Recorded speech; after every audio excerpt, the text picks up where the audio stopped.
takes guts. You got to dig down deep to gut it out. Keep on going again and again and again until you make it happen, because you know that it's possible.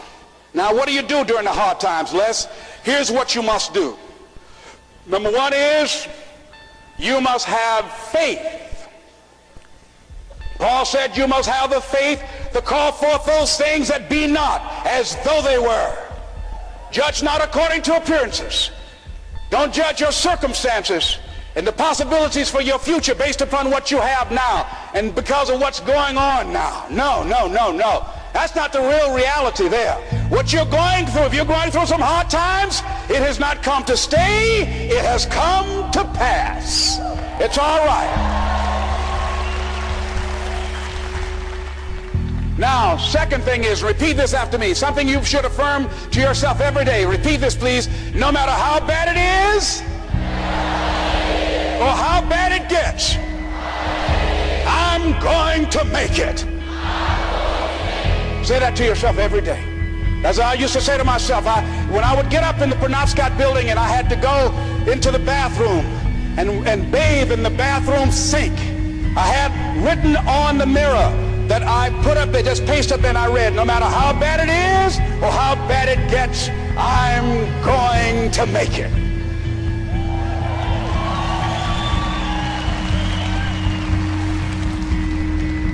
So you got to have faith. You talk to yourself. You say that affirmation. The next step is you must have patience and engage in consistent action. Patience and engage in consistent action. See, everything does not always happen, ladies and gentlemen, when we want it to happen. It doesn't happen quickly. So in that process, they have something in the Far East called the Chinese bamboo tree. The Chinese bamboo tree, every day it has to be watered and fertilized. It's a very hard nut, and it takes 5 years of watering and fertilization every day, according to American Geographics, before it breaks through the ground. At any time, if the watering process and the nurturing and the fertilization process is stopped, the Chinese bamboo tree will die in the ground. Now, once it breaks through in that 5th year, then in 6 weeks it grows 90 feet tall. Now the question is, does it grow 90 feet in 5 years or 6 weeks? The answer is obvious. It takes 5 years. That's how long it took to grow it, to build that foundation, to nurture it, to water it, to build the reputation, to build the credibility, to learn the market, to learn people, to learn yourself, to learn the system, to learn how to do it, to figure it out. That's why you must have patience and engage in consistent action. We live in a world, ladies and gentlemen, where people want instant gratification. They want it right now. They want to be a Dexter Yeager, but they're not willing to pay the price to do what it takes to get up there where Dick Hopper is. Well, Bryant or Judy is. They think it was easy. No. It's simple, but it's not easy. It's a system that if you work the system, it works if you work it. But make no mistake about it, it's hard. You are the determining factor. Here's something else. It's possible you can live your dream. It's necessary that you have goals, that you write them down, that you surround yourself with a support team, that you are creative. It's you that you must take personal responsibility to make it happen. George Bernard Shaw said, the people that make it in this world look around for the circumstances that they want, and if they can't find them, they create them. It's hard. No, easy is not an option. However, ladies and gentlemen, what you will discover is that it's worth it. It's worth it. I suggest to you, if you want to become diamond, write down 5 reasons of why it is worth it for you to become a diamond, to experience that level of achievement. What is it that will give you the drive? What is it that will ignite the courage in you to get up and come back again and again and again?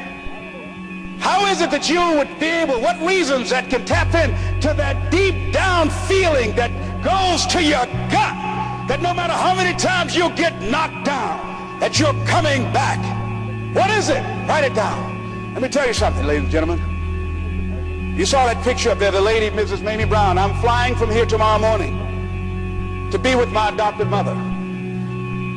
She's 87 years young, thank God. And I'll be with Mama tomorrow. Every Mother's Day, I don't care where I am, I go home. Mother's Day, everybody knows, November 6th, my mother's birthday, I'm home. And I try to go home as often as I can. When I started and left Miami pursuing my dream, because I knew that as long as you work for someone else, they are controlling your destiny. I didn't want anybody signing my paycheck but me. I knew that it was going to be difficult. I knew it was going to be hard. But every time I thought about giving up, and there were times I did, because where I am, ladies and gentlemen, it's a long shot. You think being a diamond is a long shot. This is a miracle. This is a long shot. And I had people laughing at me. Les, you're talking about being a motivational speaker? You have no college training. You were labeled educable mentally retarded. You failed twice in school. They put you back from the 5th grade into the 4th grade, and you failed in the 8th grade. You've never worked for a major corporation, and you are going to become independently wealthy. Right. They laugh. They're going to laugh at you. People are going to laugh at you. But let me tell you, I believe in revenge like Frank Sinatra. He said the best revenge is massive success.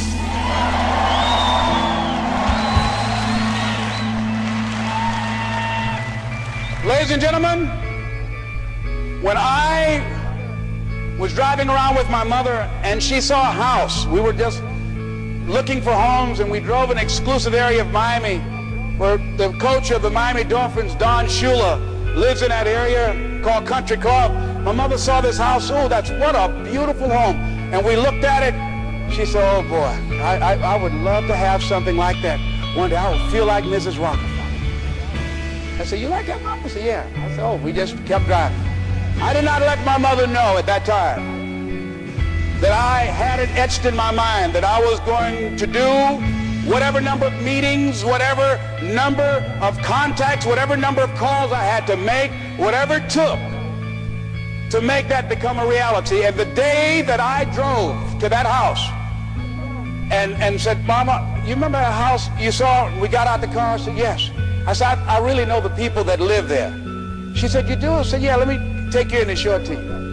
And then I couldn't contain myself anymore when I got around and helped her get out of the car. And I took her and I said, Mom, I gave her the keys. Over 5,000 square feet.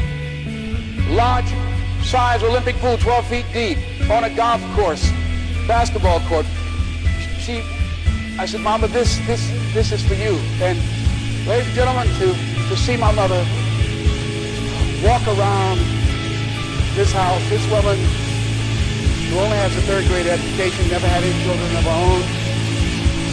And she walked around, she said, oh Lord, oh thank you Jesus. No one would have ever told me this would have happened to me. She said, Leslie, she said, you know, that day when I went in that building and they told me this lady had these boys that she wanted to put up for adoption. And I told them, I said, I'll take them. And she said, ladies, she said, raise your hand and swear to me 2 things. I said, what is it? She said, swear to me you won't separate them. She said, oh no, I swear. I'll keep them together, I swear. I've never had no children, I swear I'll keep them together. She said, swear to me, lady, that you won't ever tell them about me. She said, I'm married and I got pregnant while my husband was at war. She said, swear to me you won't tell. She said, I swear I won't tell. She said, okay, you can have them. She said, when I came out that house and I was looking at y'all, she said, I didn't know how I was going to do it. She said, I was working at the M&M cafeteria. She said, I didn't know how I was going to raise y'all. I just knew somehow the Lord would make a way somehow. And I never thought this would happen to me.